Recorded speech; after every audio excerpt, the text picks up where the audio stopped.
Get up in the morning, slaving for bread, sir, so that every mouth can be fed. Oh, me Israelites, get up in the morning, slaving for bread, sir, so that every mouth can be fed.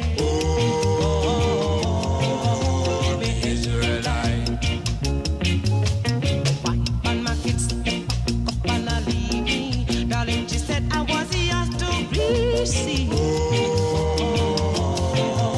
the Israelite shut them a tear up choices ago. I don't want to end up like Bonnie and Clyde.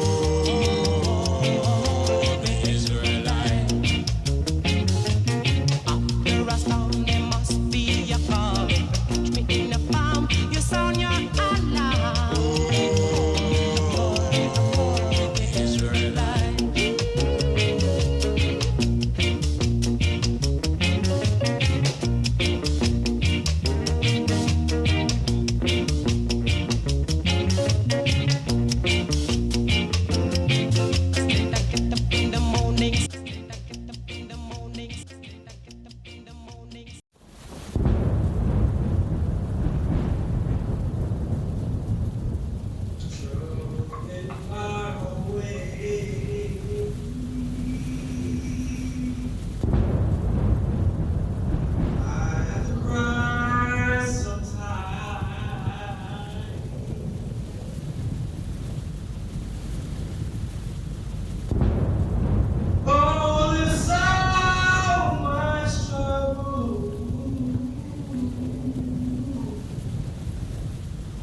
My stomach hurts.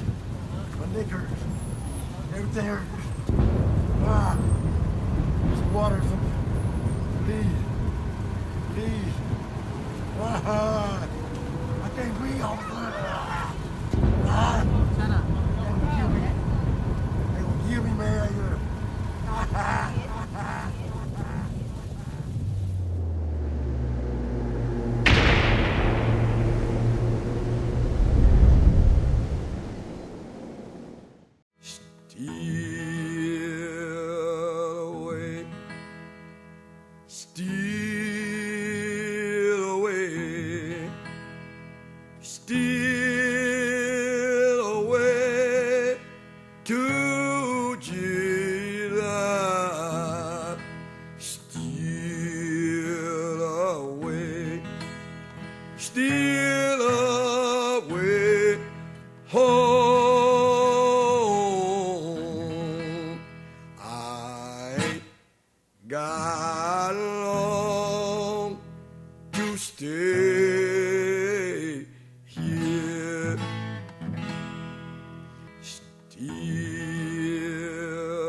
still away home. I ain't got long to stay here.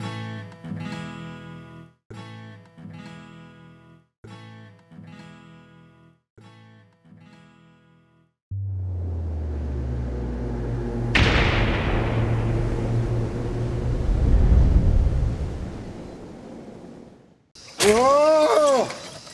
No! Damnation and eternal fire. Damnation and eternal fire. Damnation and eternal fire.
What is slavery? What is indentured servitude? What is chattel slavery? Is there a difference between the two? Does the Bible promote indentured servitude, or does it really promote chattel slavery? Let's begin with understanding indentured servitude. The Merriam-Webster Dictionary says, indentured servant is a person who signs and is bound by indentures to work for another for a specified time, especially in return for payment of travel expenses and maintenance. Simply put, indentured servitude was voluntary, but with guidelines and constraints. Indentured servitude was a mutual agreement between two parties for a specified time, and this agreement was not perpetual. The children of indentured servants were not part of the contract agreement. This agreement or judgment was used to allow individuals or families to pay off their debts through manual labor. The law of indentured servitude is in the Bible, and the practices of it was not limited to the Hebrew Israelites. Other nations such as the ancient Egyptians and the ancient Sumerians had indentured servants. See, the guidelines to this practice among the Israelites can be found in the book of Exodus, chapter 21, verse 1 through 15. Now let's define chattel slavery. I believe many truly do not understand how degrading and oppressive this system really is. The etymology dictionary definition of chattel slavery says, property, chattels, good, wealth, possessions, property, profit, cattle. This word comes from the late Latin word capital, which means property. It also tells us the application of this word is to slaves is from the 1640s and later became a rhetorical figure in the writing of abolitionists. So remember, each time you think about the word chattel, think about the word cattle, because chattel is synonymous to the word cattle. Chattel slavery among the Israelites is forbidden and can be found in the book of Exodus, chapter 21, verse 16. Now that we have defined indentured servitude and chattel slavery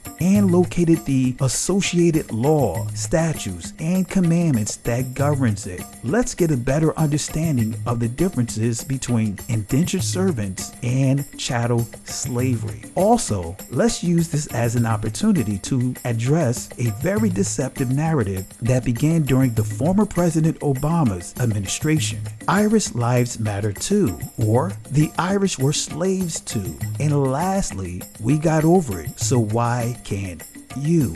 This is coming from an article titled Debunking a Myth. The Irish Were Not Slaves Too by Liam Stacks. It has shown up on Irish trivia Facebook pages, in Scientific American magazines, and on white nationalist message boards. The little-known story of the Irish slaves who built America, who are sometimes said to have outnumbered and been treated worse than slaves from Africa. But it's not true. Historians say the idea of Irish slaves is based on a misreading of history and that the distortion is often politically motivated. Far-right memes have taken off online and are used as racist barbs against African Americans. The Irish were slaves too, the memes often say. We got over it, so why can't you? A small group of Irish and American scholars has spent years pushing back on this false history. In 2016, 82 Irish scholars and writers signed an open letter denouncing the Irish slave myth and asking publications to stop mentioning it. Some complied, removing or revising articles that reference this false claim.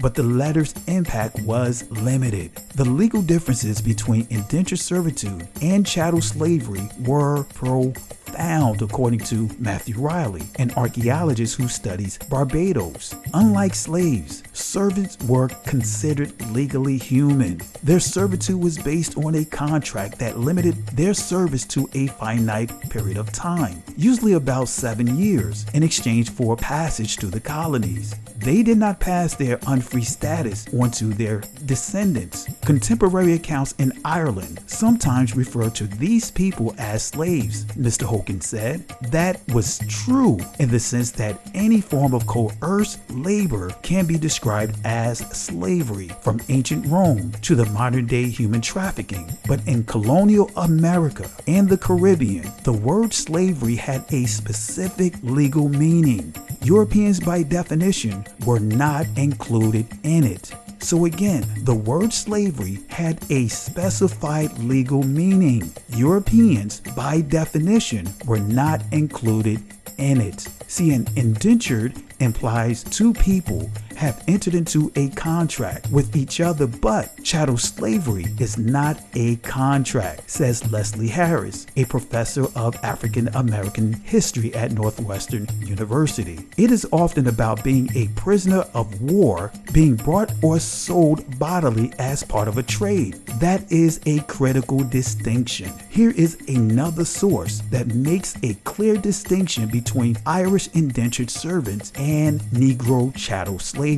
This is coming from an article titled Barbados Slave Codes from African and African American Studies. The Englishmen who wanted to engage in this business had to decide who to send to Barbados to grow, harvest, and process the sugar cane into refined sugar. This was not an easy task, but these Englishmen did have a number of Irish prisoners serving various sentences. They decided on a way for these Irish prisoners to work off their sentences on Barbados sugar plantations. They sent thousands of indentured Irish prisoners to Barbados. Between 1627 and 1807, more than 400,000 Africans, mainly originated from West Africa, had been brought to Barbados as slaves to work on sugar plantations. The English planters would request and receive more slaves whenever they believed they needed more for the plantation. The Africans were viewed as nothing more than interchangeable machine parts in the process of sugar production.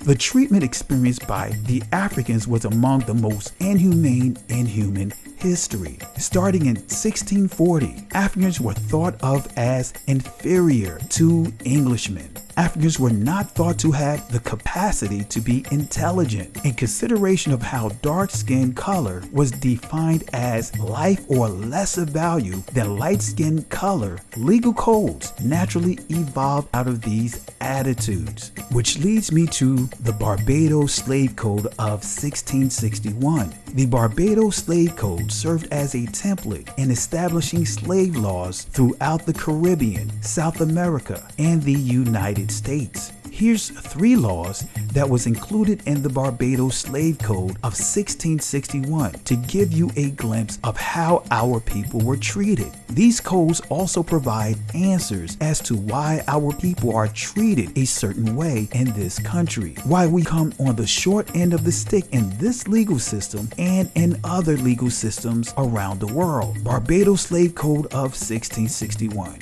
If any Negro or slave whatsoever shall offer any violence to any Christian by striking or the like, such Negro or slave for his or her first offense be severely whipped by the constable. For his second offense of that nature, he shall be severely punished, his nose slit, and be burned in some part of his face with a hot iron. And being brutish slaves, they deserve not, for the baseness of their condition, to be tried by the legal trial of 12 men of their peers, as the subjects of England are. And it is further enacted and ordained that if any Negro or slave under punishment by his master unfortunately shall suffer in life or member, which seldom happens, no person whatsoever shall be liable to any fine therefor. I want to reiterate this point. Some of the Irish at one time in the Americas were indentured servants and was never subjected to chattel slavery. These Irishmen were prisoners who was convicted of criminal activity and were allowed to work off their sentences in Barbados. Lastly, what does the Bible say about chattel slavery? The book of Exodus chapter 21 verse 16 says this, "And he that stealeth a man and selleth him, or if he be found in his hand, he shall surely be put to death." The Hebrew word that transliterates to the word steal is pronounced ganab. Ganab means to thieve, to deceive, carry away, and steal as in away. To steal, steal away, carry away. Your eyes did not deceive you. Your ears did not deceive you. Ganab transliterates to steal away. So is it simply a coincidence that one of the most famous Negro spirituals, steal away, origins come from the Hebrew word ganab? Is it simply coincidental that the most famous Negro spiritual, steal away, lines up with Exodus chapter 21 verse 16? Is it a coincidence that in all Negro spirituals that uses the word Israel is referring to Negroes identifying themselves as Israelites? Absolutely not. Perhaps this is why Nat Turner used steal away as a call to battle to bring judgment upon all the Catholic Christian slave owners of that time who broke this law. See, contrary to what many believe and teach, the Bible never taught inflicting cruelty on indentured servants. There are biblical laws against manslaughter in regards to indentured servants. The book of Exodus chapter 21 verse 12 through 15 says, "He that smiteth a man so that he die shall be surely put to death. If a man lie not in wait, but Yahweh delivered him into his hand, then I will appoint thee a place whither he shall flee. But if a man comes presumptuously upon his neighbor to slay him with guile, thou shalt take him from mine altar, that he may die, and he that smitteth his father or his mother shall be surely put to death." How many of our ancestors were kidnapped, raped, and murdered? In other words, raptured. Because rapture means act of carrying off. Seizure, rape, kidnapping, a carrying off, abduction, snatching away, rape. Most people who speak against the Bible and those who actually teach the Bible are unaware that there are biblical laws that prohibit physical abuse of a pregnant indentured. The book of Exodus chapter 21 verse 22 says, "If men strive and hurt a woman with child, so that her fruit depart from her, and yet no mischief follow, he shall be surely punished, according as the woman's husband will lay upon him, and he shall pay as the judges determine. There are biblical laws against physical abuse, such as causing an indentured servant to lose an eye or a tooth. The book of Exodus, again, chapter 21, verse 26 and 27 says, "And if a man smite the eye of his servant or the eye of his maid, that it perish, he shall not let him go free for his eye's sake. And if he smite out his manservant tooth or his maidservant's tooth, he shall let him go free for his tooth's sake." There are biblical laws against any indentured servant who's injured from tools or machinery. The book of Exodus chapter 21 verse 28 and 29 says, "If an ox gore a man or a woman that they die, then the ox shall be surely stoned, and his flesh shall not be eaten, but the owner of the ox shall be quit. But if the ox were wont to punish with his horn in time past, and it hath been testified to his owner, and he hath not kept him in, but that he hath killed a man or a woman, the ox shall be stoned, and his owner also shall be put to death." So is this why the Christian and Catholic Church teach against what is now called the Old Testament? Is this why the Christian Catholic Church are still teaching the scriptures through the lens of the plantation owner? The lens of the plantation owner. The lens of the plantation owner.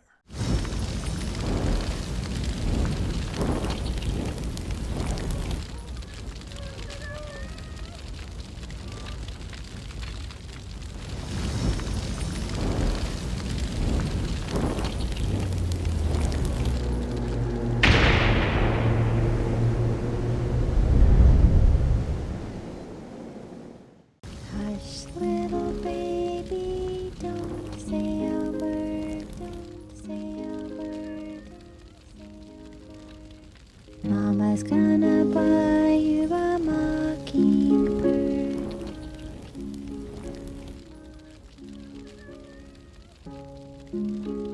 A popular chant heard at Gator Games is being discontinued by the university in the interest of cutting ties to its racist origins. Racist origins. Racist origins.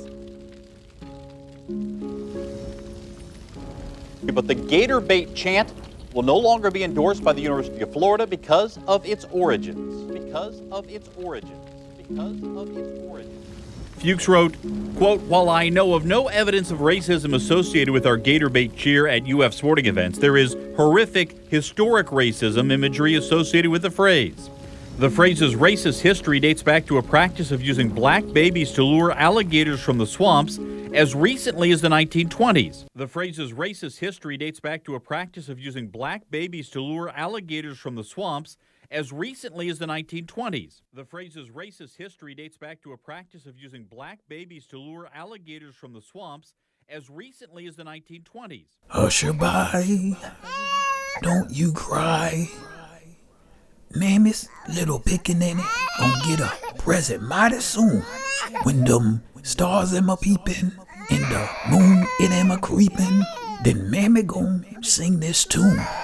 Shut your eye, by and by, man will whip you if you cry.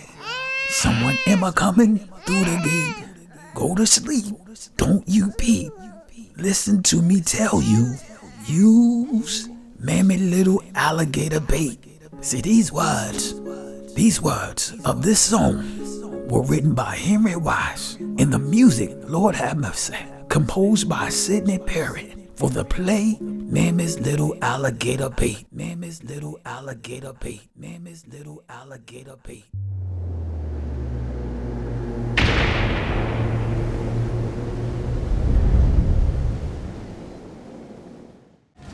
Well, does this come out perfect here? 13. And you pull that through there, see? Now you pull on one of those. That's perfect, that's good. There you go, pull tight. There you go, that's good. There you got it, boy. There's your noose. Now you make one. Just like fishing.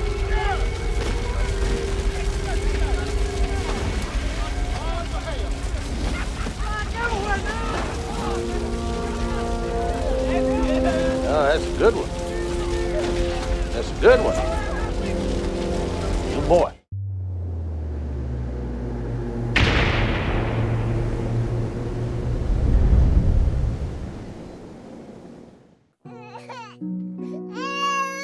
Sleep, sleep, sleep. My little yaller baby, Mammy loves you so. Close your naughty little eyelids. Use the sweetest little coon I know. Great big gators going to eat you if you don't hush mighty soon. Then they knows it when my baby cries. Sleep, my little sunman colored coon. Juicy ripe persimmons, mighty fine to eat. Waiting for my baby in the morning. Just about the color of my baby so sweet. Honey gwine to eat them soon.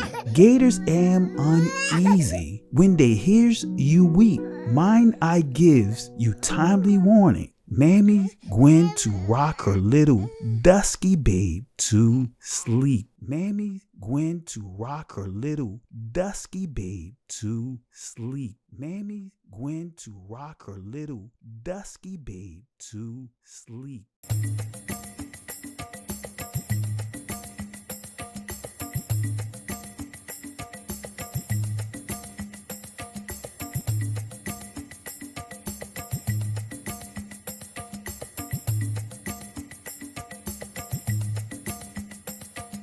Deuteronomy chapter 28 verse 37 says, "And thou shalt become an astonishment, a proverb, and a byword among all the nations where the Yahweh shall lead thee."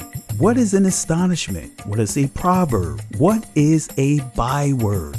Does this prophecy and these words truly give an indicator in identifying the true Israelites? As I go through these key words, really think about the state of the Negro. Think about how all the Negroes in the United States, the Caribbean, South America, such as Brazil, and other nations around the world are treated. The Hebrew word that transliterates to the English word astonishment is shama.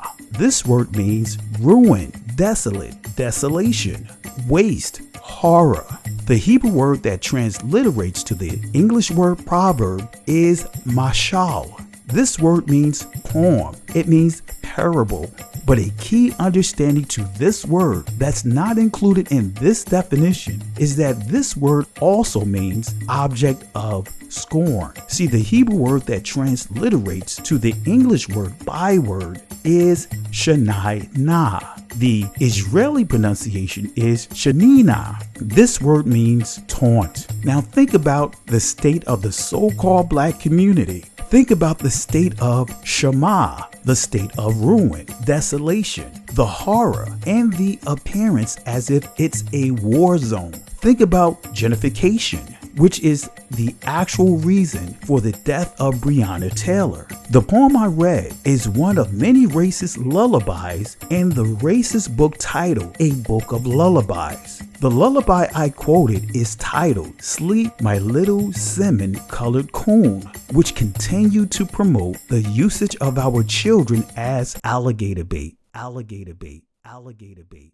We are now reminded of where we must look for wisdom in times of pain and confusion. Leviticus 25. And you may take the sojourners living as aliens among you, and they may become your property. Become your property. Become your property.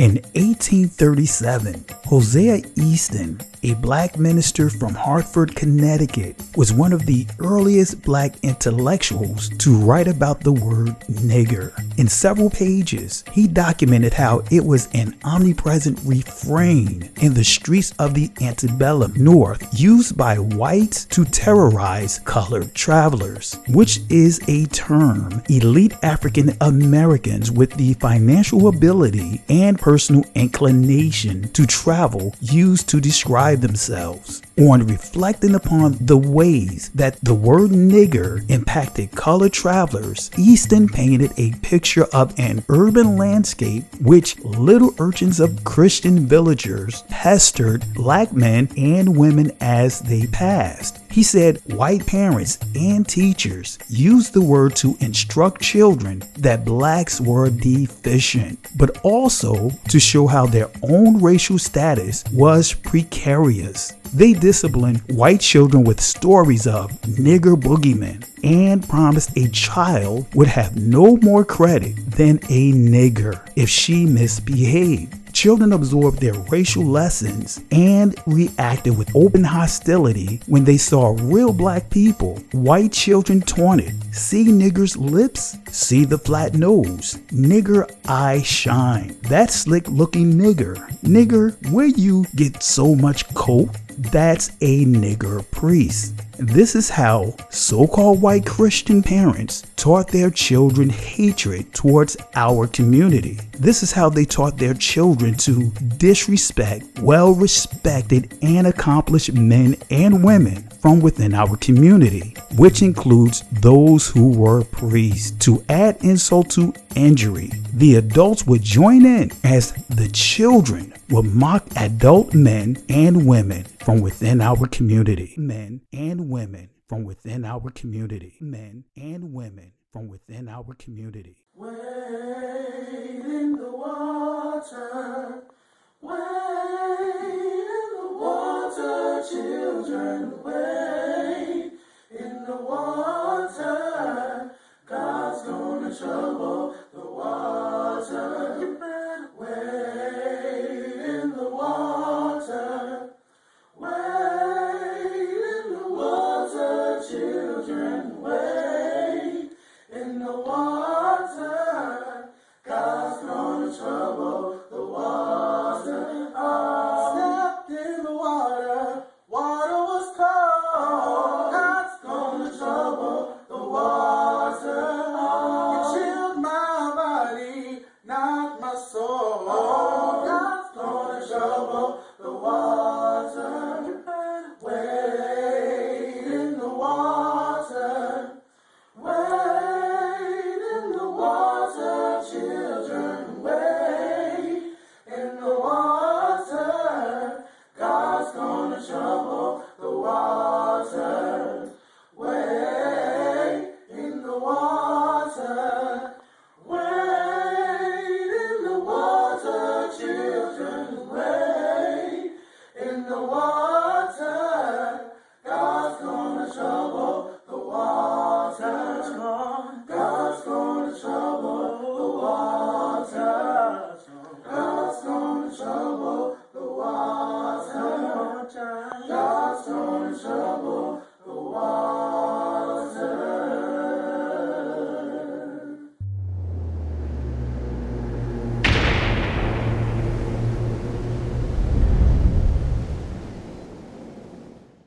I am sure by now the racist blackface Valentine's Day gift card have caught your attention. I want you to pay attention and make a note of the writing at the bottom of the card on display. It says, copyright 1906 by Raphael Tuck and Sons. Here's another postcard published by this company and copywritten by them. In 1904, they produced this postcard of a famous white blackface performer named Bert Williams, who were the founders of this publishing company.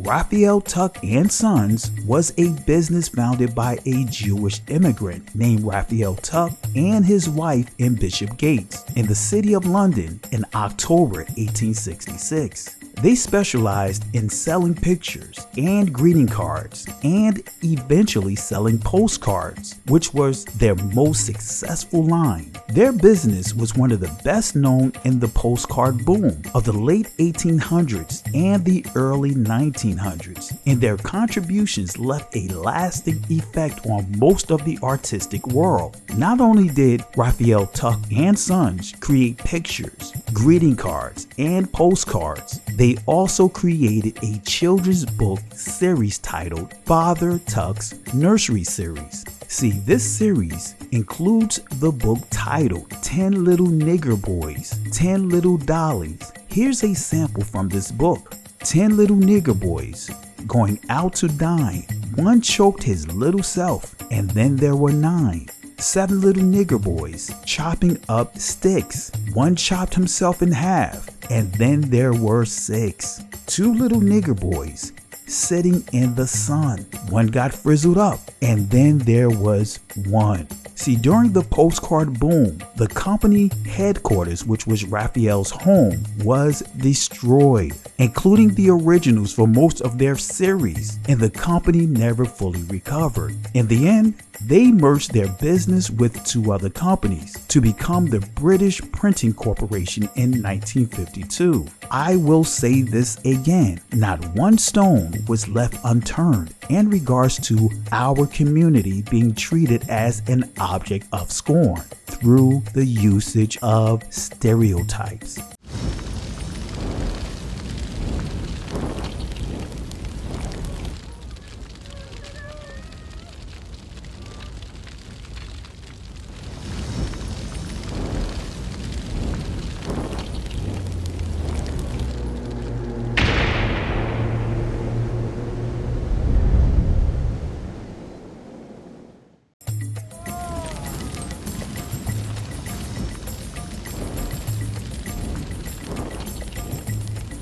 I know some of you are probably asking why. Why am I taking this very graphic approach with the visuals in this documentary? Why am I purposely stirring up your emotions as I explain the Hebrew writings on the pews in Savannah, Georgia? To answer these questions, let me start by changing the angle of this third-person visual to a first-person's view. Let me change your camera position from that of a spectator to the position of the actual victim. Let me also add the music as you hear and see these murderers enjoy their picnic. I really want you to get a glimpse of how this brother, as well as other brothers and sisters, would actually see and hear their perpetrators dance and celebrate as the victim, took his or her last breath, as they were being tortured for entertainment, as they were being raped, sodomized, beaten, hanged, burdened, burned, and also, believe it or not, eaten. This is the only way, the only angle anyone from outside of our community can truly understand the phrase, walk a mile in my shoes. Walk a mile in my shoes. Walk a mile in my shoes.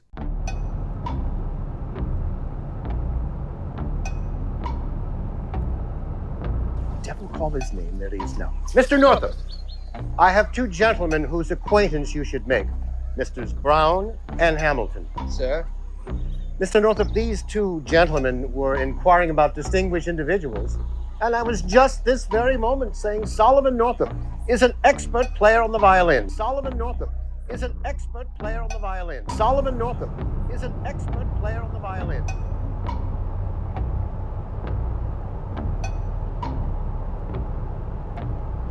The reason for our inquiry with Mr. Moon. Yes, we are just the devil of a time in procuring music for entertainments.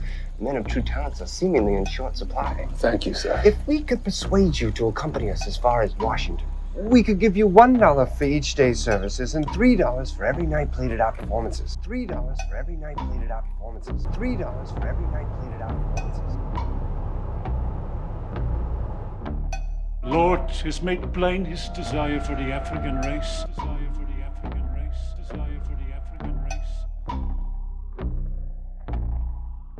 The Lord has set every people of the world against them.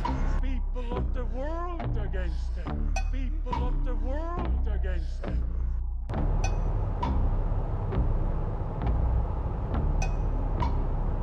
Lord has made plain his desire for the African race. Desire for the African race. Desire for the African race. I can't breathe. I can't breathe. I can't breathe.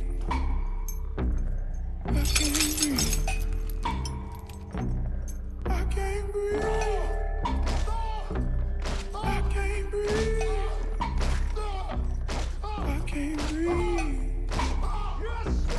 I can't breathe. I can't breathe.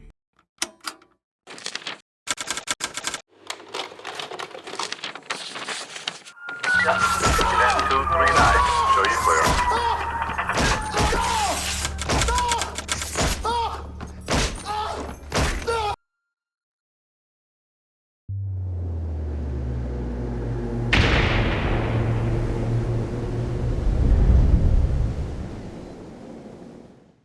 Hatred. Unadulterated hatred.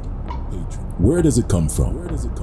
Where does the hatred Caucasians have for black people come from? A hatred passed down from father to son, from mother to daughter, from generation to generation, spanning hundreds, if not thousands of years. Hatred. A hatred which crosses deserts, sails across oceans, that will search and seek out a peaceful, loving people, just to trick, kidnap, mutilate, beat, whip, degrade, murder, and enslave. All for hatred. We can find an example of this hatred in the real life story of Solomon Northup, a victim of white supremacist hatred. Solomon Northup was an affluent family man, a Negro who lived in New York State. Married with a wife and kids, he was known as a talented musician, living peacefully in his home until one fateful day, Solomon Northup was visited by hatred. One fateful March morning, two Caucasian men set their sights on the unsuspecting Solomon Northup. Like predators singling out their prey, so did they fall upon the unsuspecting free Negro named after the son of King David. They lured him to Washington, D.C. with the promise of money, fame, and ease of profit. However, when he reached his destination, he was drugged, chained, beaten, and told that he was now a slave from Georgia. You see, captured Negroes weren't free to declare their identity to their slave masters. They were told their identity by the man with the whip. And in Solomon's case, he was told he was nothing but a nigger from Georgia.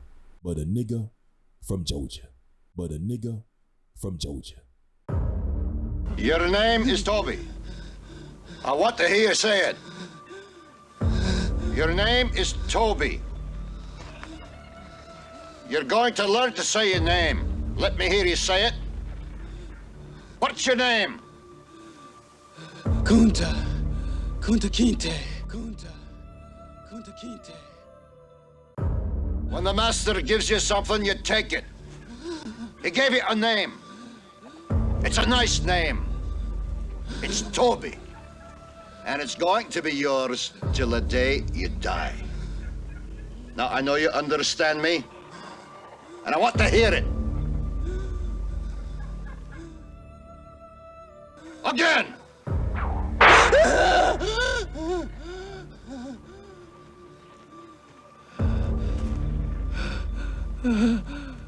I want to hear you say your name. Your name is Toby. What's your name? Kunta.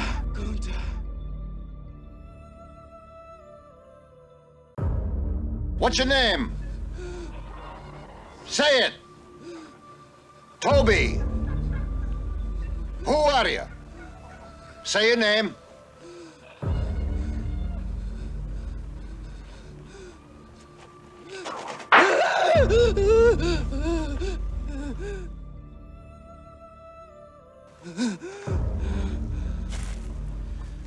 What's your name? Toby.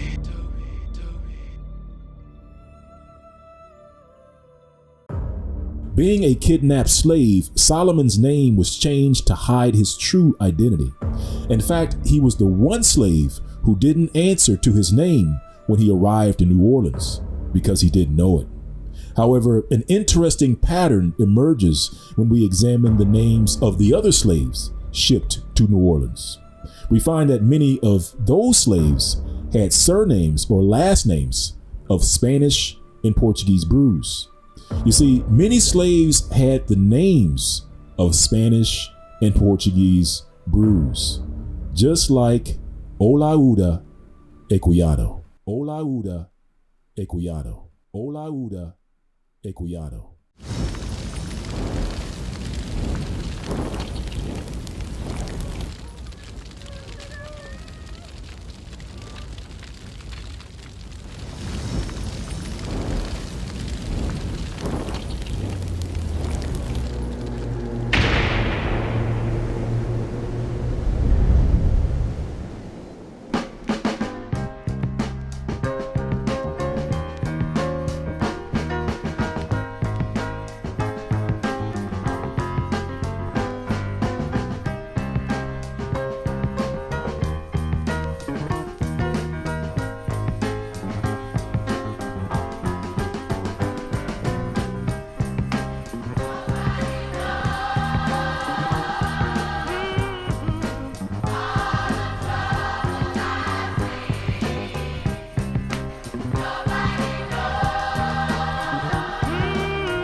Olaudah Equiado, or as we simply like to call him, Uncle O.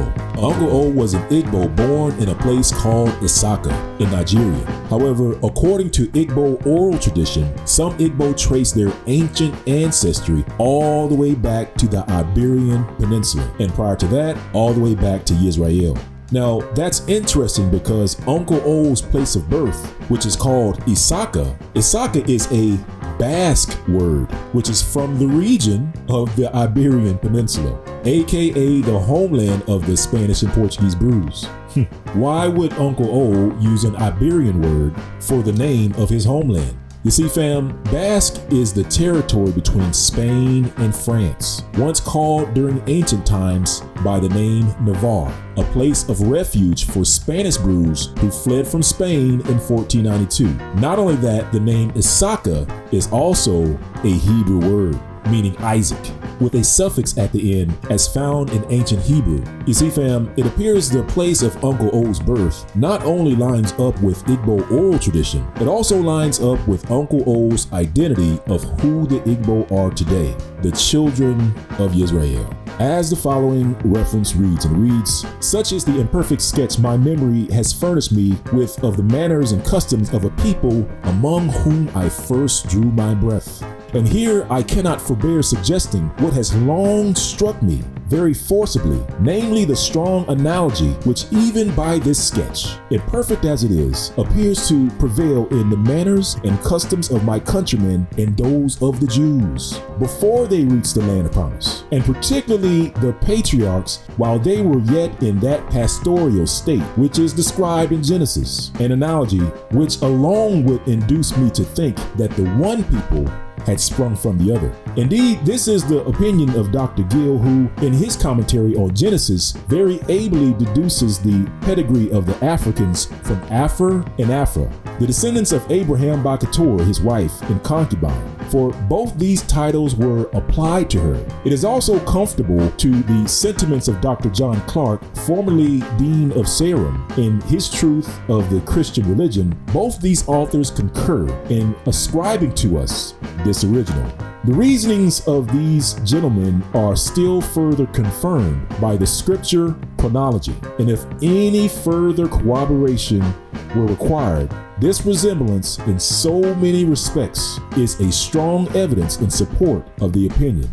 Like the Israelites in their primitive state, our government was conducted by our chiefs, our judges, our wise men and elders, and the head of a family, and with us enjoyed a similar authority over his household with that which is ascribed to Abraham and the other patriarchs. The law of retaliation obtained almost universally with us as with them, and even their religion appeared to have shed upon us a ray of its glory, though broken and spent in its passage, or eclipsed by the cloud with which time, tradition, and ignorance might have enveloped it. For we had our circumcision, a rule I believe peculiar to that people. We had our sacrifices and burnt offerings, our washings and purifications on the same occasion as they had. You see, fam, Uncle O believed the Igbo were indeed the children of Israel. With that in mind, it's no surprise when Uncle O was kidnapped from the west coast of Africa, the very first name the slave catchers called him was Jacob. In fact, he was called Jacob until he reached the shores of North America, where the slave masters literally beat the name of Jacob out of him and gave him the new name Gustavus Vassa. As the following reference reads, and it reads, while I was on board this ship, my captain and master named me Gustava Vassa. I at the time began to understand him a little and refused to be called so.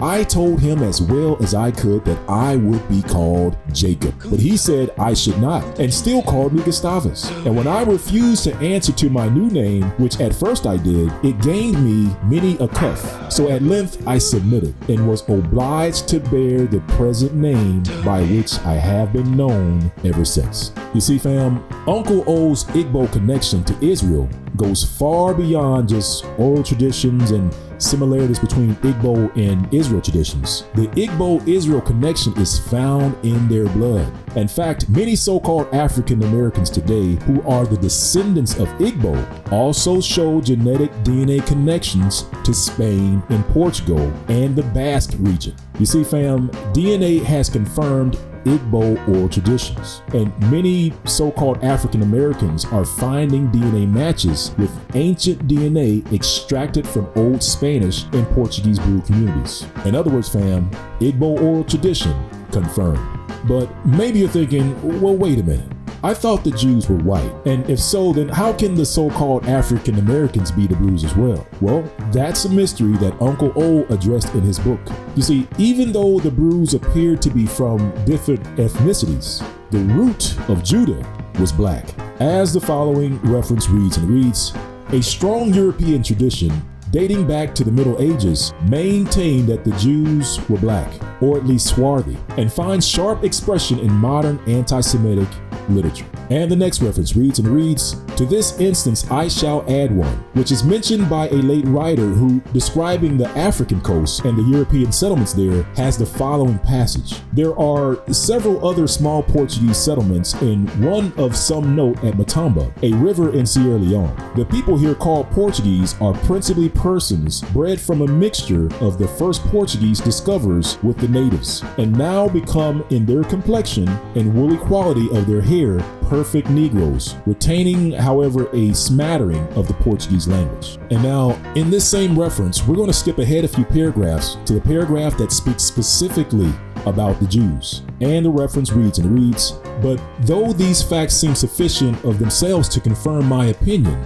they are not the only facts which can be adduced in its support. It can be shown that the members of the very same family, when divided from each other and removed into different countries, have not only changed their family complexion, but that they have changed it to as many different colors as they have gone into different regions of the world. We cannot perhaps a more striking instance than the Jews. These people are scattered over the face of the whole earth. They have preserved themselves distinct from the rest of the world by their religion, and as they never intermarry with any but those of their own sect, so they have no mixture of blood in their veins that should differ from each other, and yet nothing is more than that the English Jew is white, the Portuguese Jew swarthy, the Armenian olive, and the Arabian copper, In short, that there appear to be as many different species of Jews as there are countries in which they reside. To these facts, I shall add the following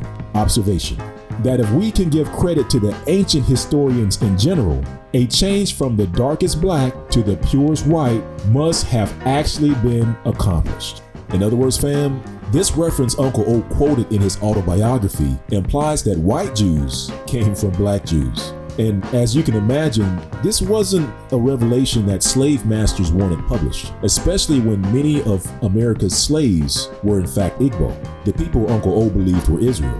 The last thing slave masters wanted the world to know was that they were enslaving none other than the children of Israel. And with that in mind, Uncle O's autobiography attracted many critics. These critics attempted to undermine Uncle O by questioning his connection to Africa.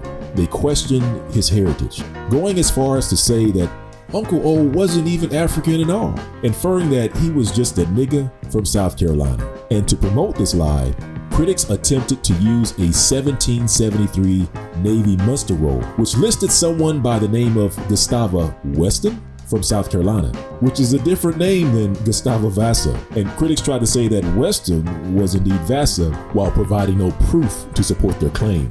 And well, it didn't stop their family, because critics even tried using Gustavo Vassa's baptismal record, in which someone wrote that he was born in South Carolina. However, it's widely understood that slaves did not fill out their own paperwork. That was done by the slave masters, who were at liberty to write anything they wanted on their records, even going as far as to say he was nothing but a nigga from South Carolina. Now fam, Uncle O fought against these attacks and placed additional proof of his Igbo heritage in later editions of his autobiography, even going as far as listing witnesses consisting of admirals and other people of status who could vouch for his character and his origin. When Uncle O's attackers placed a story in a publication called The Oracle questioning his origin, the newspaper recanted the story and provided thoughts on who they believed were responsible for writing the false statements against Uncle O. As the following reference reads, and it reads, "Dear sir, your note of the 30th. I would have answered in course, but wish to first be able to inform you what paper we had taken the article from with respect to Gustavo Vassa. By this day's post, have sent you a copy of the Oracle of Wednesday the 25th. In the last column of the 3rd page, you will find the article from which we insert, the one in the star of the 27th. If it be erroneous, you will see it had not its origin with us. As to Gustavo Vassa, I know nothing of it." After examining this paragraph in the Oracle, which immediately follows the one in question, I am inclined to believe that the one respecting Gustavo Vassa may have been fabricated by some of the advocates for continuing the slave trade, for the purpose of weakening the force of the evidence brought against the trade. For I believe if they could, they would stifle the evidence altogether. Having sent you the Oracle, we have sent all that we can say about the business. So you see fam, per their own investigation, they believe that the people who said Uncle O was from South Carolina were people who wanted to continue the transatlantic slave trade. The people who wanted to continue the abuse of the so-called Negro, of the so-called Negro, of the so-called Negro.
In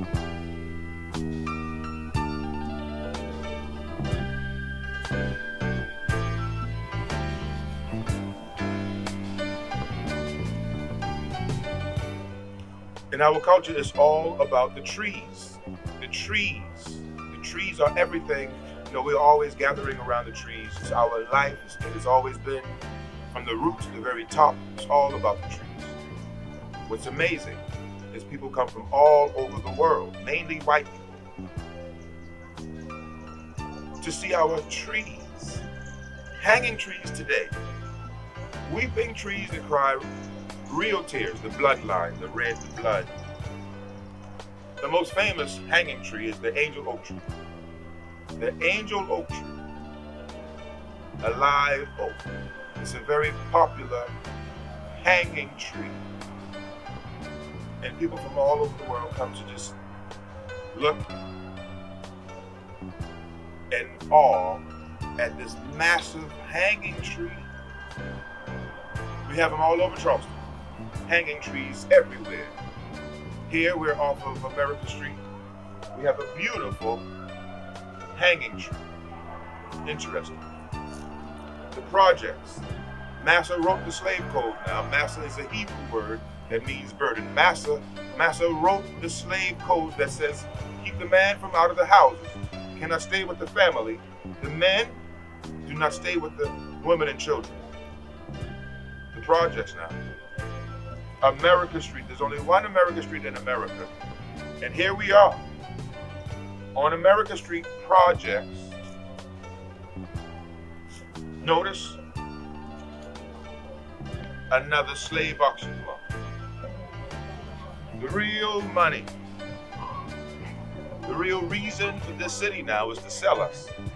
So this combination, real witchcraft, wicked, powerful, evil, wow. Hanging them on display, selling them on display. Slave auction blocks are everywhere in this city. One side you got the projects.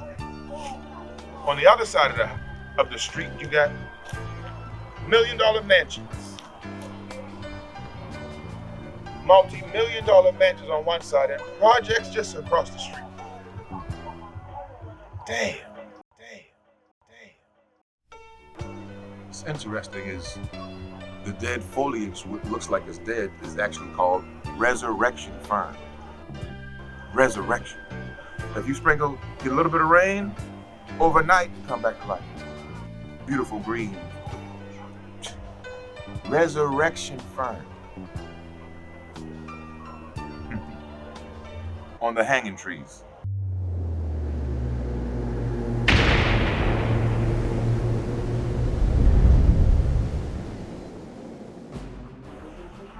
Do we hear that bell? Oh, sound the alarm. Grandmama, I'll be back. I'm going outside to play. Grandmama gonna say, boy, look here now, you better be inside this house before that street light come on, or be inside this house before the sun go down. You gotta be home before dark. Or Massa is gonna whoop your behind. A church steeple is a runaway slave lookout tower. When a slave escapes because Massa's life is in danger, sound the alarm. The church bells ring. Sound the alarm. You don't hear the church bells when you're in church on Sunday. Huh? Sound the alarm to let everybody know one has gotten away. Your life is in danger. Be on alert. Go get the dog. Slave patrol. Police patrol.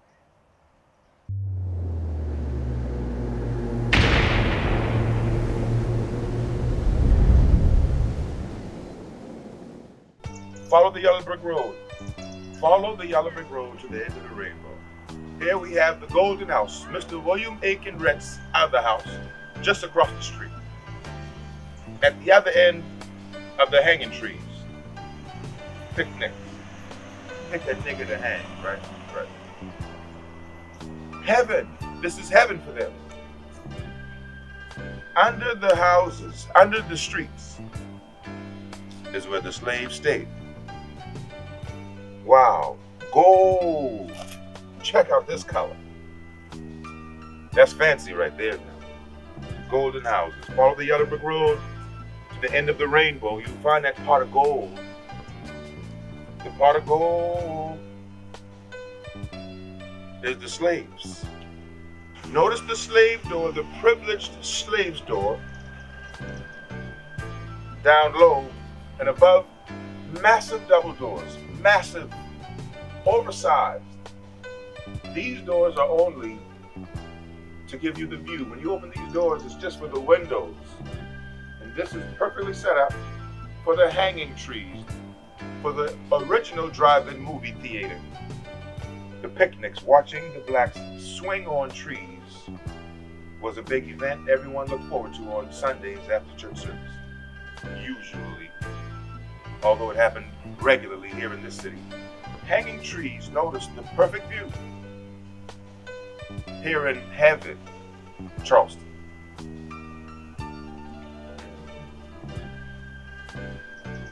Notice the door. Everything in the city is symbolic. And the Gullah Geechee people were symbol readers. Everything you see here is a conversation. My. The pineapple, our culture, the heritage of the people. The peacock, the eyes, the feathers, even the eyes goes to the owl of TripAdvisor, and you can't not see the skulls with the flame of light at the top. And certainly the rope motive. The rope for the hanging trees. When you see these under the home, this tells you that the owner is a ship merchant. They commanded the most money in the slave culture. They brought the slaves in by the ships. But when you see the rope on the houses, either around the door, around the window, maybe on the gates, this tells you that they are selling the hangman's rope. So when you want to hang your slave, purchase your rope from me. This is the money. Charleston was about selling. It was money. It was a business. Selling slaves. As a matter of fact, selling slaves. Whenever you sold a slave, you have to be standing on a block. On the block. And the highest bidder wins the prize. A trophy is a slave on a block, and this is a slave auction block. The very common lie in the city is that this is a carriage step. Carriage steps are only at plantation houses. They're very large. You step right into the carriage. This is a slave auction block. Anytime you're sold, you have to be on the block. Charleston was created for one reason. 85% of Charleston owned slaves, 15% rented their property, rental property, sold to the highest bidder. Created just to sell slaves. That's this holy city, Charleston. Many different types of blocks, many different types of slave auction blocks. Charleston is that city that does not name their blocks. Instead, they lie about them and call them something else, something that they are not. Whenever you see these, family, understand where we were sold for money to other people.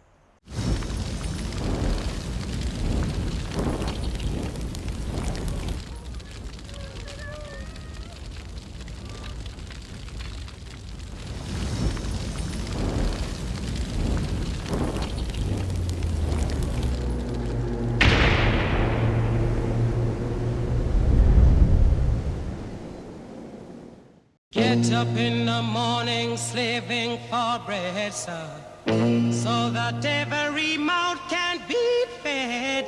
Oh, me Israelites, get up in the morning, slaving for bread, sir, so that every mouth can be fed.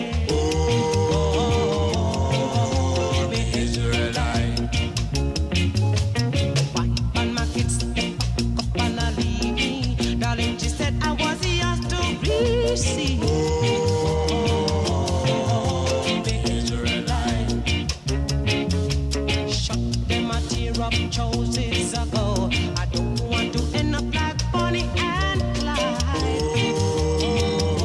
Oh, Israelite. After a song, there must be a call. Catch me in a farm, you sound your alarm.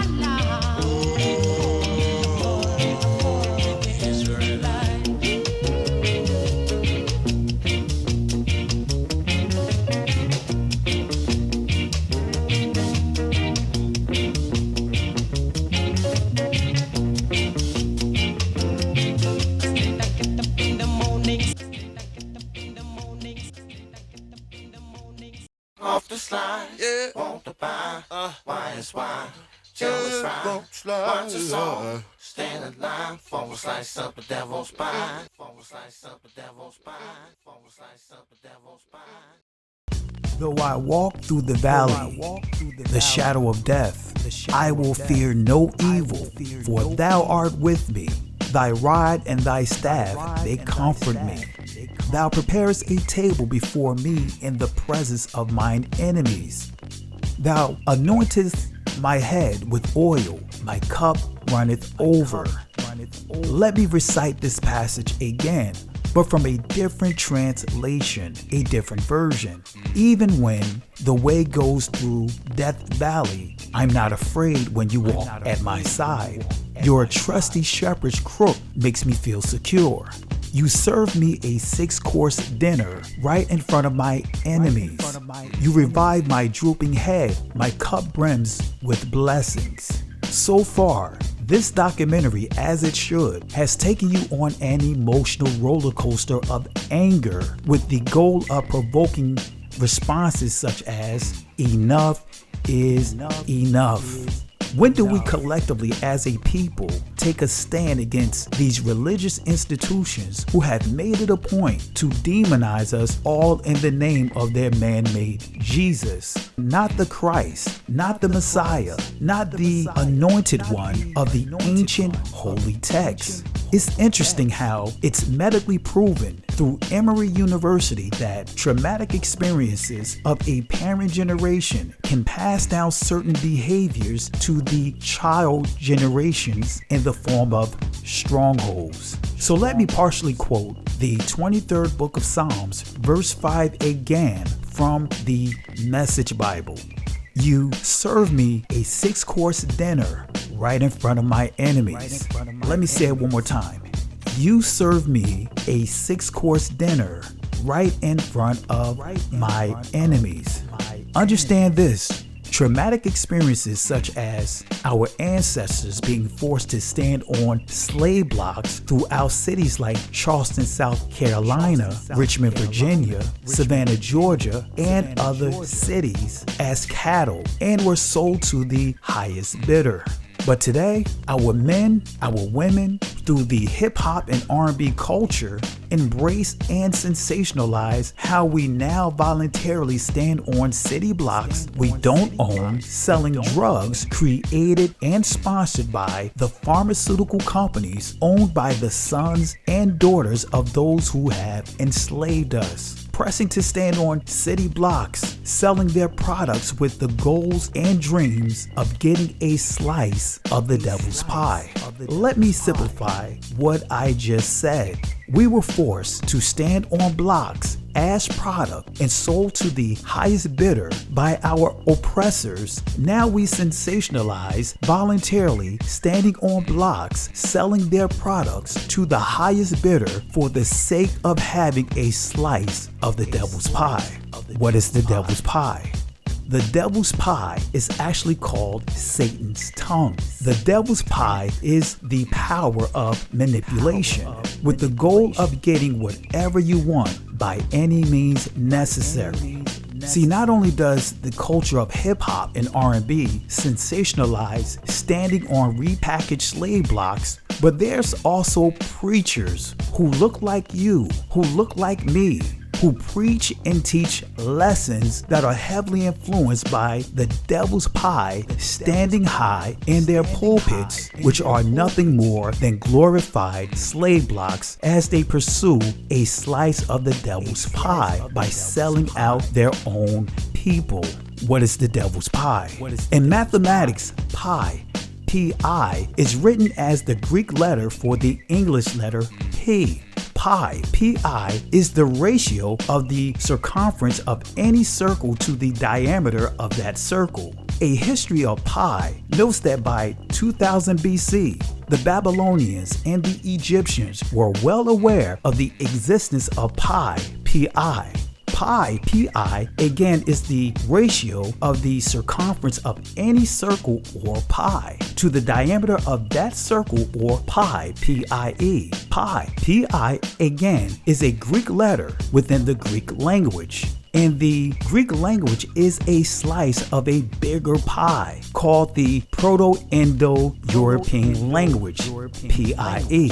The word circle is synonymous to pi, P-I-E, and the word circle is also synonymous to the word circus. And the word circus is synonymous to the word church. And so in the church or circle, in the pi, P-I-E, or in the circus, the ringmaster, or should I say ringleader, exhibits to his audience his control, his influence, and manipulation over their enslaved animals by having them sit, stand, and perform on their blocks at his command.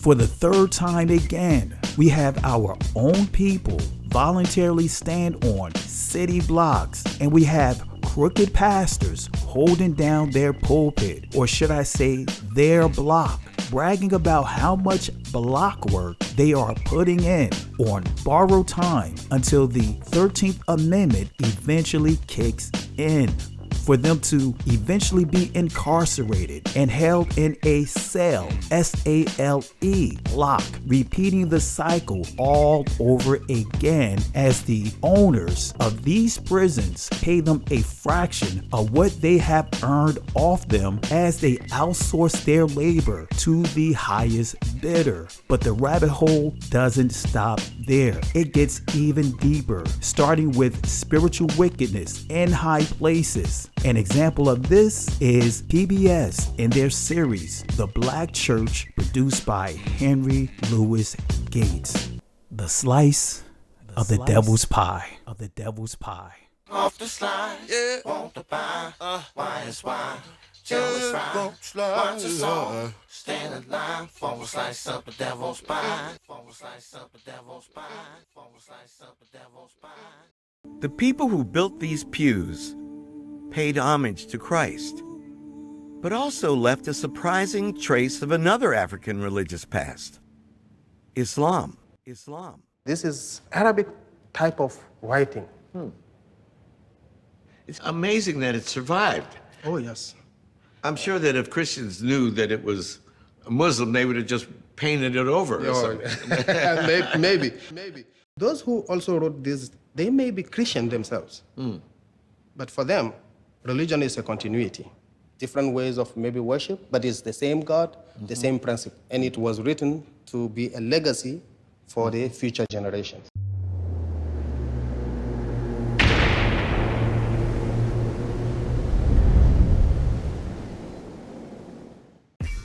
All right, everybody. Of course, you know this is Bishop William Brown here. I'm sitting here with the director of the First African Baptist Church, the world famous First African Baptist Church. Everyone knows the background. My family, as well as Dr. Kelly Richardson, our family is a part of this history, great history of the church. And I think I want to also thank Pastor Curry for sitting down with me and us having this conversation. This is a great brother.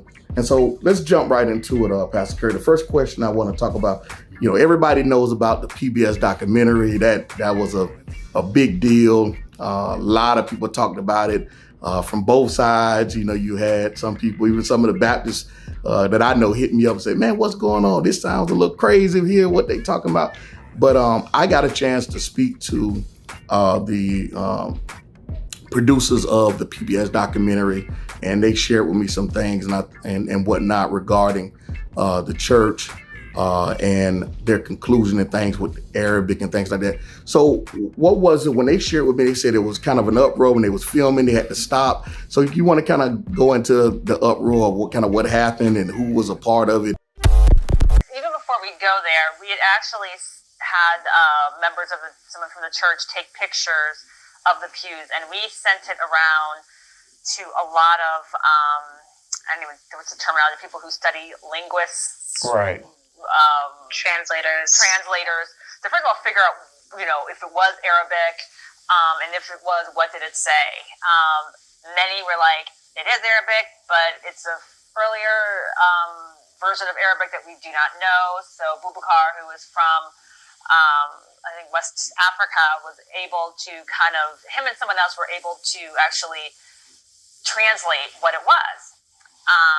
And so we brought him down, and as we were filming, there was another woman who is a member of that church who was saying, no, that is Hebrew. So she believes it's just it's a cursive version, there's such a version of cursive back then, of Hebrew. We had another executive director, whereas originally the whole PBS interview was supposed to be done by our executive pastor, which is, call his name, Reverend Marco George. Reverend Marco George was in negotiations with PBS, and there were certain things that PBS was planning to say. They had their agenda set forth before they even got here. They already had their scholars, everybody, dates, times that scholars would come.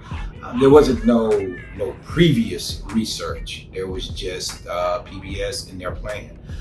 But Marco, Reverend George, was having an issue with some of the stuff that they wanted to do. So therefore, he kind of put them on the back burner.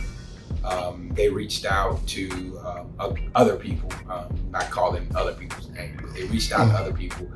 And other people decided that, well, we'll take it out of his hands and we'll pass it on to who was the current executive director of George Lau Visions. And so the current executive director went with the game plan. They came in, and this crazy part is I was out doing other stuff, and I just happened to come here, didn't even know that they were actually coming.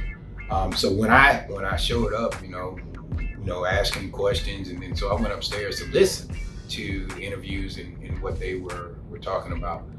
And then they were saying, they were bringing this trained Arabic professor from Harvard in, and he was gonna, talk about the pews. And so, I took it upon myself to ask him a few questions beforehand. And so when I asked him questions, and I said, well, we've had Jewish individuals come in and actually have transcribed this pew over here, just based off of a eye shot, not necessarily taking, anything back to a laboratory, dissecting it or anything like that.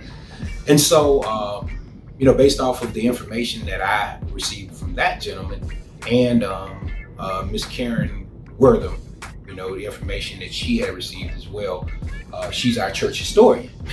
So, I asked her to come because I knew that there was going to be some stuff. So therefore, they went ahead and started producing. And I was like, well, why is this gentleman here saying that this is going to be Arabic, or this is Arabic and all of this stuff based off of the information that we've already given you? Aren't you here for the truth? Oh, yeah, we're here for the truth, but, we're going to meet with him. And so, then, that became a back and forth between me and the producer. So when you say back and forth, it sounded to me, they told me it was kind of a heated exchange in a way. Well, it was heated because I got heated. I told him, I said, no, I said, for you to come and you're going to make this an international thing. And now we have an international audience. We have people that come from all over the world, based off of the history in which we give to the public. I say, so now you're telling me that an Arabic professor makes it eye shot, has not been here more than 10 minutes, just got off the plane, but he can explain everything that happened here culturally. I said, no. I said, and as far as I'm concerned, y'all should be done filming. And you should leave, because I don't appreciate, what's actually going on here. Off the slide, want to buy, why is why? till it's right. Watch us all stand in line for a slice of the devil's pie. For a slice of the devil's pie. For a slice of the devil's pie. So well, I guess that kind of leads into the next question because, so let me ask you this. So it's always been, and I talked to Karen Wortham, excellent historian, and she said it's always been Hebrew. That's been, I mean, for as we know, generations it's been passed down. This is First African Baptist Church, the oldest black church in North America. The building built by slaves. The gentleman that laid the first brick laid the last. The balcony hold pews that actually were built by slaves. They have the oldest information in this building. That information is written in cursive Hebrew writing. So why the church website goes from Hebrew to, for maybe a couple of years, saying it was Arabic. Can you kind of get into that and kind of share with the audience to kind of clear that up and get some understanding on that? Right. One of our vendors, because I heard him say it on one of his tours. Well, right now we have no vendors that are coming to the church because we're trying to sort out all of what's actually going on. And I heard him say it on one of his tours, and I asked him, I said, well, why do you say it's Arabic? And everyone else before has said it's Hebrew. And he was like, well, I do read Arabic and all this stuff, and this is what this pew said. I said, is that based off of any history, any research, or is it just based off of what you eye spot or what you think you see? Well, mainly what I eye spot. And so, and I, talked to him about it. But when they originally did a documentary, he was the one that, well, with the executive director that was removed, he was the one that spoke with that executive director. She called him in to be the subject matter expert. And so when he was saying that it was Arabic, she went along with it, which she not necessarily knew the history or not necessarily researched the history for herself. And so she made the executive because, as I stated earlier, George Lau Vision covers all the tourism. So she made the executive decision to change on the website that it wasn't, because they were originally on the website were saying Hebrew or cursive Hebrew, yeah. But then she changed on the website to a Arabic, so based off of his. Right. So with that, with her position of authority, did she have the authority to change that without giving the church, the Lao history part, any update or anything? She could just change it, don't tell anybody anything. Absolutely. And it's that's complete what it autonomy. is. She had complete autonomy because a lot of times, and a lot of the issue that I've been dealing with as executive director is helping the congregation to understand not only the history, but their role in the history. Right. So when you have people that are not truly connected to the congregation, it's not about the congregation, it becomes about that person's own personal interest. Right. And so, and that's just like with the PBS, I don't know if somebody else was getting a kickback for them to be able to come in and say that. So, you never know what's actually going on behind the scenes if you're not the one that sets up everything, in which, me coming in probably threw a monkey wrench and whatever else they had going on, because, I had done so much research at that time because, I was coming into the role of being, I was actually doing the tours at that time. And so with the amount of research and the amount of legwork that I had put in, I didn't want anybody coming in and stepping on where we had gone, as far as tourism was actually concerned. And so, and that was my whole goal, was to help people to understand that the accuracy of what we were given versus what had been done in previous years. Off the slide, want to buy, why is why, till it's right, watch us all, stand in line, for a slice of the devil's pie, for a slice of the devil's pie, for a slice of the devil's pie. This is Arabic type of writing. It's amazing that it survived. Oh, yes. I'm sure that if Christians knew that it was a Muslim, they would have just painted it over. Or something. Maybe. Back to the PBS, where they wanted to make it seem like, okay, well, these Muslim Christians, which is a lie beyond all lies, because we know that Muslims are more proud of their religion than anything. They're not gonna play. They don't do the backburn. I don't care how much danger. They think that dying for their religion is what it's all about. Well, most of them do, not all of them. Don't get me confused. But whereas they wanted to make it seem like, okay, these Muslims were hiding in plain sight here in a Christian church.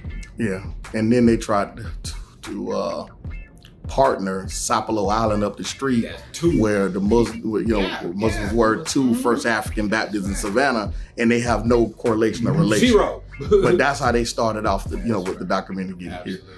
But that's how they started off with the documentary getting here. Off the slide, want to buy, why is why?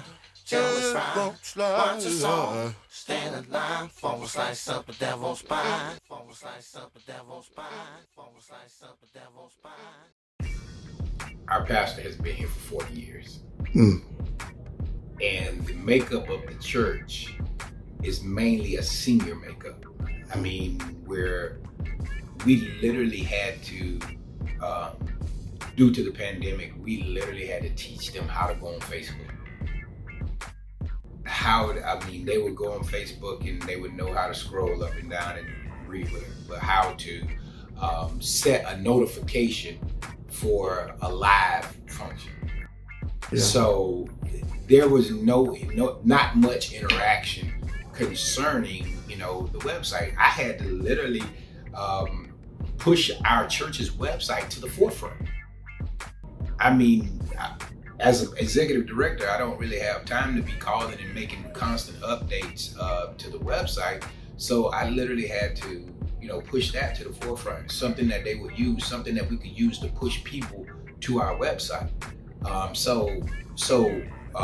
And it was foreign, even at the beginning of the pandemic in 2020, to have them to understand, okay, you don't have to go to the church to go live. You can go anywhere and go live. And so when you look at the pastor has been here for 40 years. So that means that most of the congregation, if they haven't died off, has been here for 40 plus years. So you're looking at a demographic that he's 66 and he was 27 when he got here. So most of the people, if he was 27 when he got here, most of them was in their 40s. And so now their children and their children's children are in their 40s. So when you think of young adult ministry here, the average age is 40. Wow.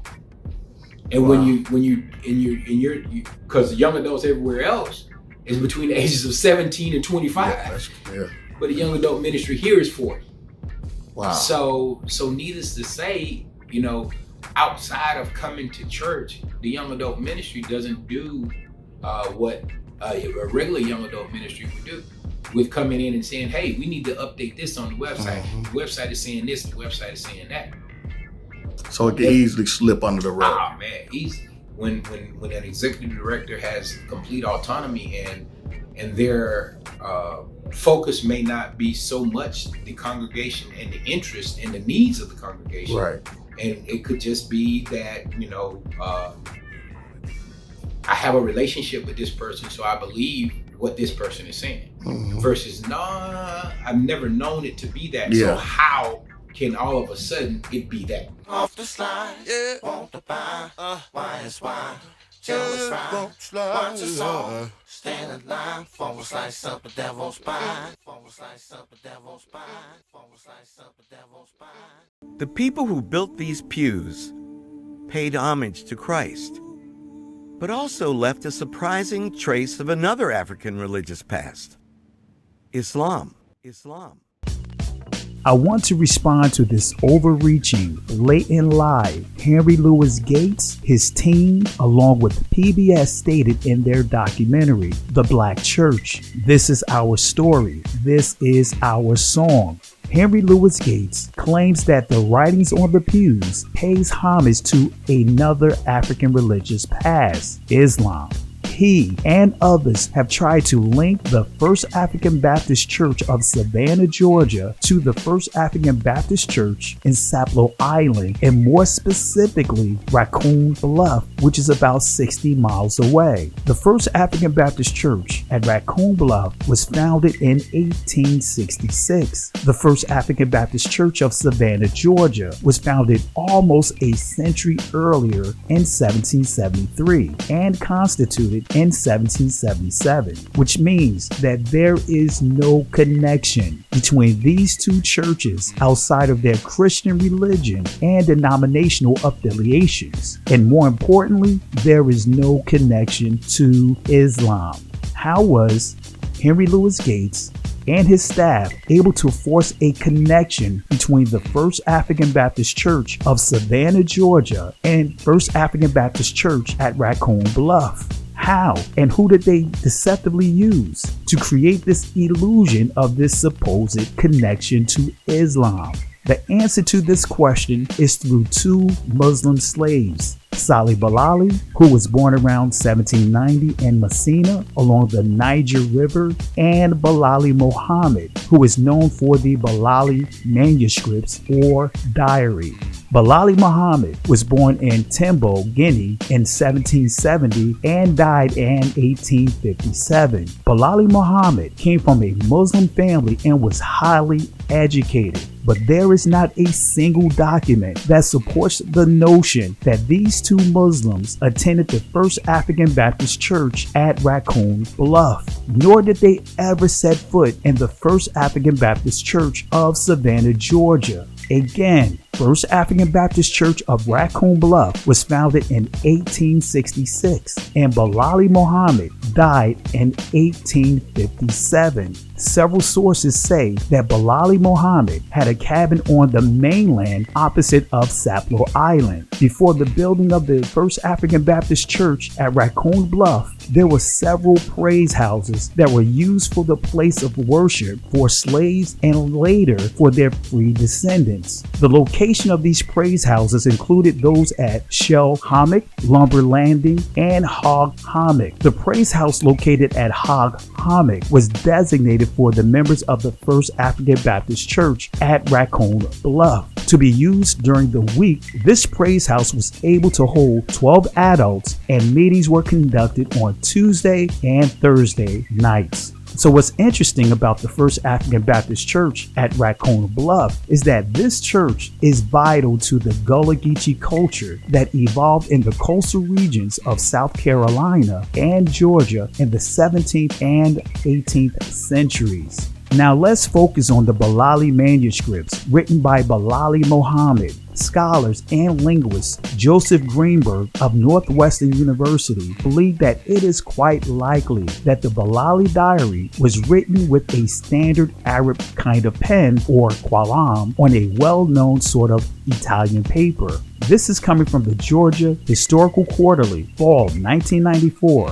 Volume 78, Number 3, page 596. It reads, "The calligraphic style of the Bilali diary deserves some comment. It is the script of a person who wrote, but rarely. It is a crude version of one of the common varieties of Arabic script formerly used in West Africa. As A.D.H. Bavars points out in his analysis of Arabic calligraphy practiced by West Africans, this style of writing was often used for text in the Hausa and perhaps for Fulde languages, but in Arabic script, like some of the other styles of Arabic used in the region. It is ultimately derived from Kufic through the Afriki style of North Africa." Now skipping down to the third paragraph, which provides some interesting points. It says, although a minor point, it confirms the fact that the writer of the original text, like his copyist, Sunni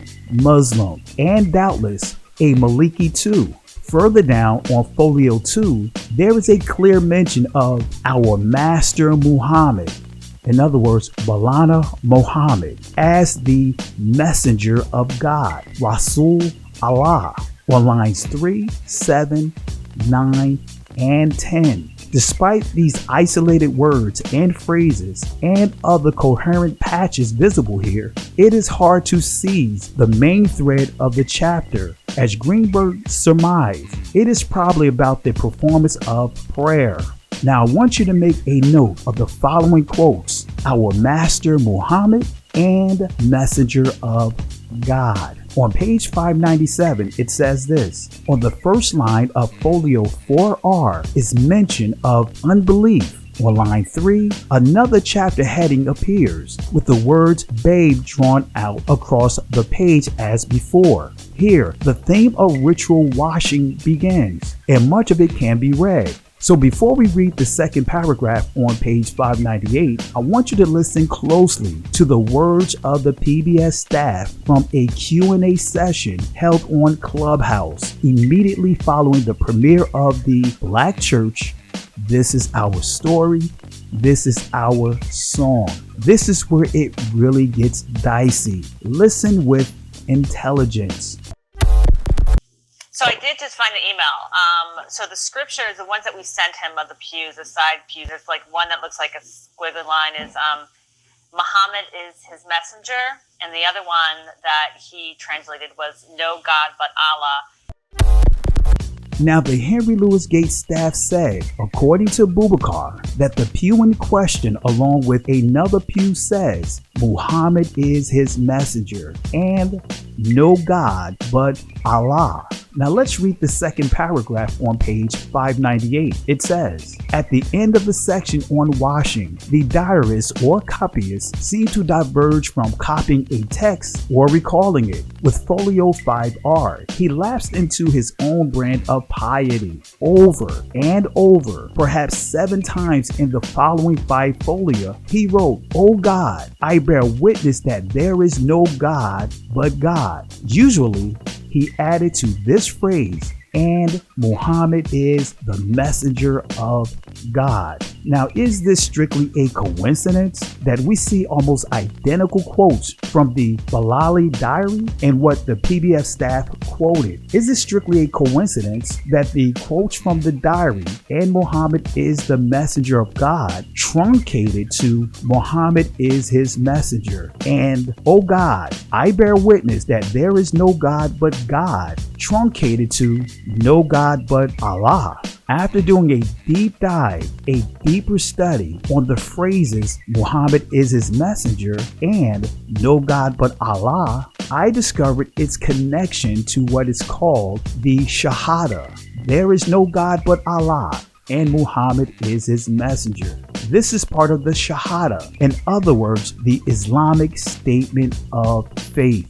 See, the Shahada is the basic statement of the Islamic faith, and anyone who cannot recite this wholeheartedly is not, according to Islam, a Muslim. So when a Muslim recites the Shahada, they are proclaiming 3 things. Number 1, that Allah is the only God and that Muhammad is his prophet. Number 2, that they personally accept this as true. And number 3, that they will obey all the commitments of Islam in their life. See, Henry Louis Gates and his staff, along with PBS, made a very deceptive joint effort to guide the eyes and ears, so to speak, of all who chose to watch and listen to their deceptive depiction of First African Baptist Church of Savannah, Georgia. Again, formed in 1773, and the First African Baptist Church of Raccoon Bluff, formed in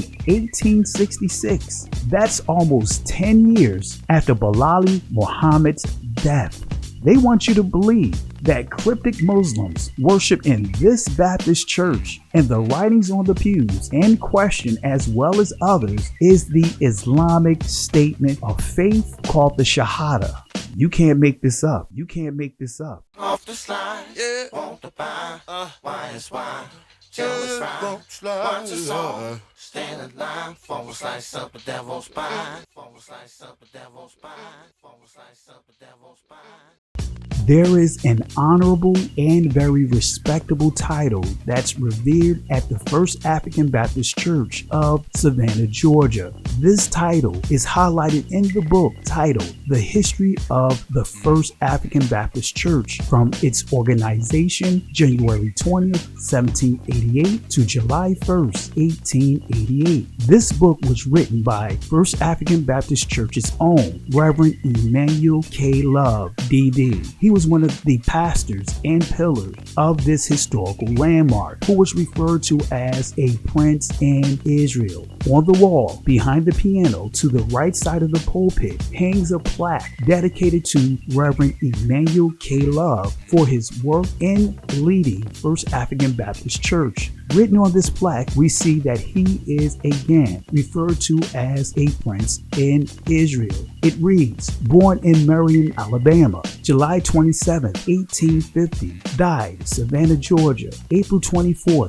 1900, age 49 years, pastor, First African Baptist Church, 14 years and 6 months, a prince and a great man, fallen this day in Israel. 2 Samuel chapter 3 verse 38, hard by truth's temple, a lovely being stood, arrayed in white, the symbol of his God. In this historical handbook, we see the reoccurring phrase, Father in Israel, and more specifically in Israel. The phrase used to describe the character of Reverend Andrew C. Marshall, who was referred to as a venerable father in Israel. On page 42 it says, Andrew C. Marshall was born a slave. He was traveled over a great part of the United States. He has by industry succeeded in purchasing himself and done many benevolent acts among his color, and has given to different institutions several $1,000s. The venerable father in Israel,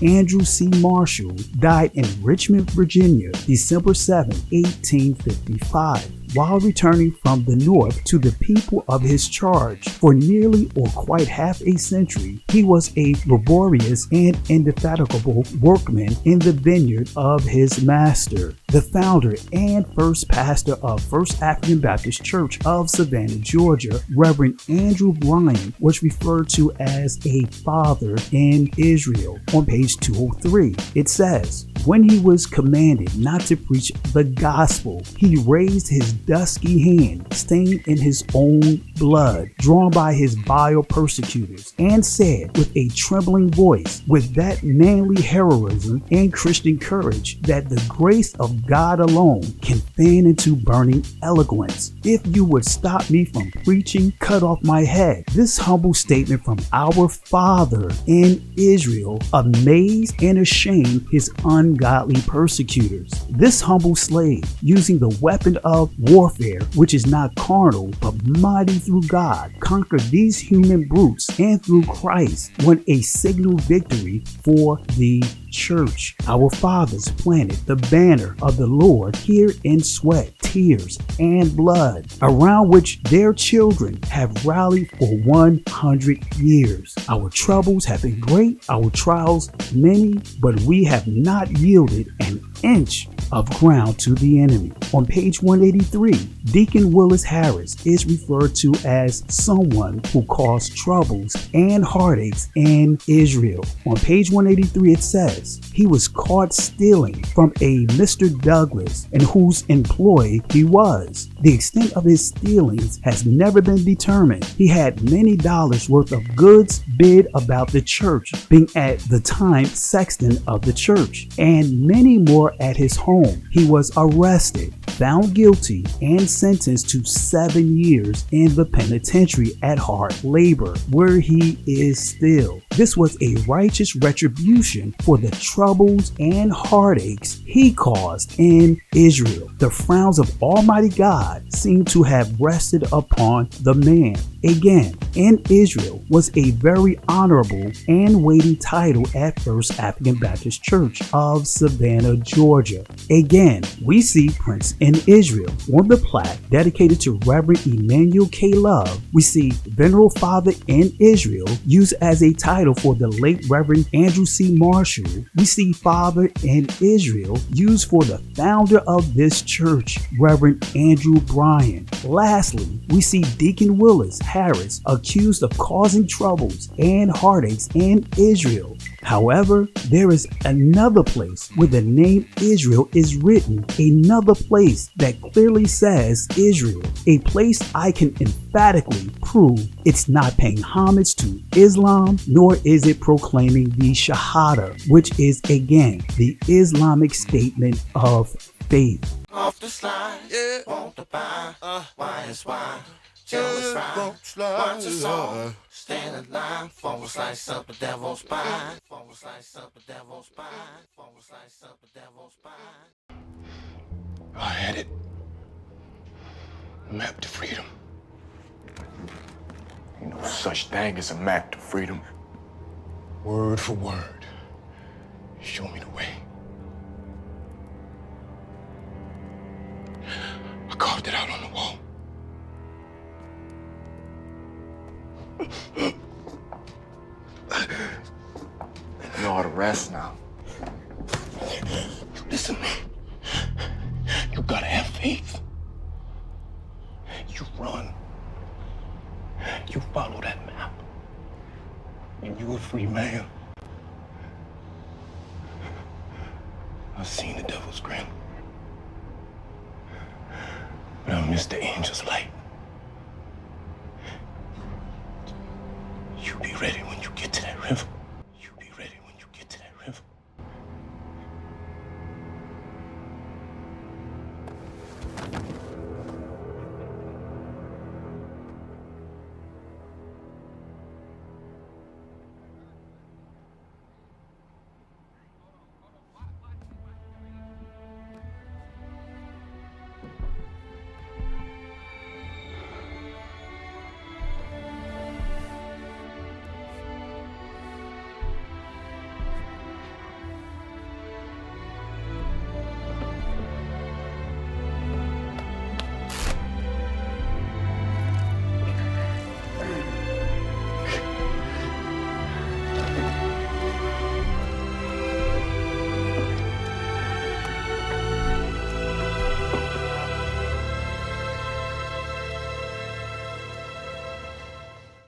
The yod is basically a dot, so that would come out like this. That's yod.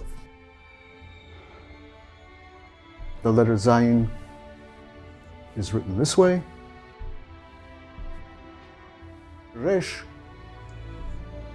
takes this form in square, and in Judaismo it tends to be a tall letter, so it's either written above the other letters this way, and it often has a loop on top. The yod is basically a dot, so that would come out like this. That's yod. Lamed, which is written this way in square, takes several forms in Judaismo, in Soletreo. Up until around the end of the 19th century, it tended to be written this way. And then from then on, the predominant forms are this form in Turkey, this form in Salonika, and additional forms like this in other parts of the Judaismo-speaking world. Additional forms like this in other parts of the Judaismo-speaking world. The yod is basically a dot, so that would come out like this. That's yod. Mem, which is written this way in square. This is the initial and medial mem, so it occurs at the beginning and in the middle of words. That in Soletreo takes several forms. One is simply this. The other is a little more complicated, and there are several others, but these two are the basic forms.